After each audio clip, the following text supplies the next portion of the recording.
तो हेलो बच्चों, आज हम लोग क्लास 10th की मैथ स्टार्ट कर रहे हैं। ठीक है, तो आज से हम लोग क्लास 10th का पहला चैप्टर पढ़ेंगे। पहला चैप्टर क्या है? वास्तविक संख्याएं। वास्तविक संख्याओं का जो पहला चैप्टर का पहला क्वेश्चन है, संख्याओं के एचसीएफ ज्ञात करने के लिए यूक्लिड विभाजन एल्गोरिथम का प्रयोग कीजिए। ठीक है, तो अब देखो, इसमें हम लोग एक फार्मूला यूज करते हैं, भाज्य बराबर भाजक गुणे भागफल प्लस शेषफल, है ना। अब ये जो है ना, यूक्लिड विभाजन प्रमेय का जो होती है, ये लगभग हम लोग वही जानते हैं, भाग विधि से एचसीएफ निकालना, है ना। तो वही है, सिंपल होता है, कुछ ज्यादा नहीं होता है। ठीक है, तो हम लोग क्या करेंगे आगे, अब यहाँ से भाग विधि से निकालेंगे। तो यहाँ देखो, यही वाला फार्मूले का यूज करेंगे। अभी मान लो सबसे बड़ी संख्या यहाँ पे देखेंगे, दोनों में से दोनों से बड़ी संख्या कौन सी है? 225। ठीक है, 225 बड़ी संख्या है, तो हम क्या करेंगे, इसको लिखेंगे बीच में। ठीक है, आगे 135 ये छोटी संख्या, इससे हम क्या करेंगे, भाग देंगे। जब हम इससे भाग देंगे, देखो 135 200 से ज्यादा हो गया, अगर दो बार में जाएगा तो यहां से हमने देखा एक बार जाएगा, तो यहाँ पे 135 बचेगा। ठीक है, 135 आ गया। अब 5 में से 5 गया 0, यहाँ पे 12 में से 3 गया 9। ठीक है, 9 आया। अब देखो, अब क्या करेंगे हम, यहाँ पर ये 90 है, 90 छोटी संख्या है।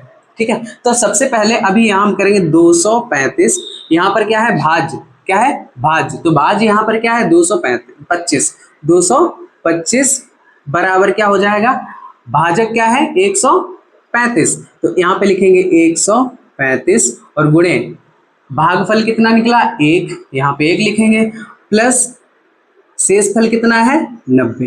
ठीक है, तो जब हमारे पास शेषफल 0 हो जाएगा, तब हमारा एचसीएफ निकल आएगा, जो यहाँ पे होगा। ठीक है, तो अब यहाँ पे देखो, अब हम क्या करेंगे, 90 जो छोटी संख्या है और 135 बड़ी संख्या है, तो अब 90 से हम किसमें, 135 में भाग देंगे। 135 में भाग देंगे, तो 90 से भाग दो भाई, कितने बार में जाएगा, 90 एकन 90, एक बार में जाएगा, नहीं तो 90 दूनी 180 ज्यादा हो जाएगा, है ना। इसलिए हम यहाँ पर 100 यहाँ पे लिखेंगे 90। ठीक है, 90 लिखा। अब यहाँ से देखो 5 वैसे ही आ गया, यहाँ पे घटाएंगे तो बचेगा कितना अपने पास, 4। ठीक है, कितना हो गया, 45 हो गया। अब क्या करेंगे, हम फिर वही लगाएंगे, फिर हम वही रखेंगे कि भाज्य बराबर भाज्य क्या है, 135 है, बराबर भाजक क्या है, 90 है। इस बार भाजक क्या है, 90, और गुणे भागफल कितना है, 1 है, हमने 1 लिख लिया, प्लस शेषफल अपने पास कितना है, 45।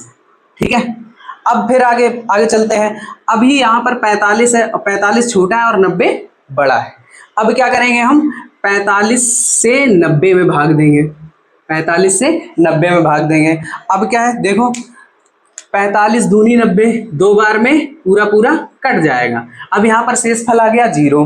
जब 0 आ गया, तो यहाँ से फिर हम करेंगे वही, भाज्य बराबर भाजक गुणे भागफल प्लस शेषफल। तो यहाँ पे भाज्य क्या है, 90 है, भाज्य क्या है, 90 है, तो यहाँ लिखेंगे 90 बराबर भाजक क्या है, 45, तो यहाँ 45 लिखेंगे, और गुणे भागफल कितना है, 2, प्लस शेषफल कितना है, 0। जब अपने पास शेषफल 0 हो जाता है, जैसे यहाँ पर शेषफल 0 आया, तो हमने देखा कि यहाँ पर क्या आया, यहाँ पर क्या है, भाजक, भाजक कितना है, 45। तो यही जो भाजक होता है, शेषफल जब 0 आ जाए और भाजक जितना भी होता है, उसी को हम क्या बोल देते हैं, यही हमारा एचसीएफ है। ठीक है, यही हमारा क्या है, एचसीएफ है।